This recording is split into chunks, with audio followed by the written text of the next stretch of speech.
Here's some weird behaviour as I sail towards this very long ocean finishing line. So bearing to waypoint points to the destination, because the destination is the next waypoint, with a bit of an offset because of Great Circle, I guess. And that's working. Bearing to waypoint, bearing to destination, agree. And they agree with the map. So far so good.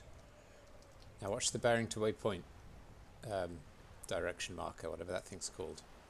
If I move it close to the start line, it's fine. But when it gets within a few nautical miles of the finishing line, it snaps. It stops listening to the destination and it snaps it to, I guess, the center of the finishing line. There's also a kind of diagonal ley line sort of thing coming towards me and off the side of the buoys. So if I move over that line, that imaginary not quite straight line, also the bearing to waypoint snaps to the finishing line, and so does anything behind it. So there's a shape like this. There's a shape like this, during which the finishing line will override the destination. So I can't do this with my autopilot, because it will ignore both of them. Because this one is in the sort of override zone. I have to keep this one a certain distance off.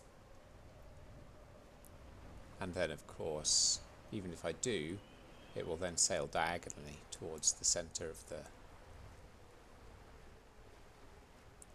course. So that's pretty annoying. But here's the weirder thing. Put these in line so their bearing should be more or less the same. 101 and 94. Bearing to destination 101. So is it actually aiming me for the... Let's get this as close to the start without it overriding.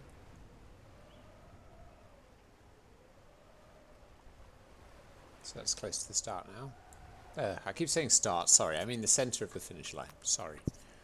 Okay, so those agree that it's at 101 degrees, fine. If I put it behind, it also agrees it's 101. So if I put it up here, it's not actually using the destination that I've put in. It's using the centre of the racecourse. So let's snap that out.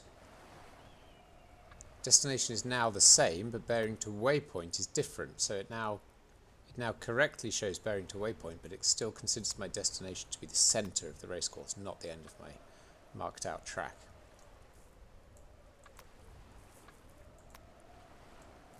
So yeah, when I do this, it ignores the destination and considers the next waypoint to be the centre of the finishing line. When I do this, it still ignores the destination and considers the destination to be the start of the finishing line, but it considers this to be a waypoint that comes before the finish.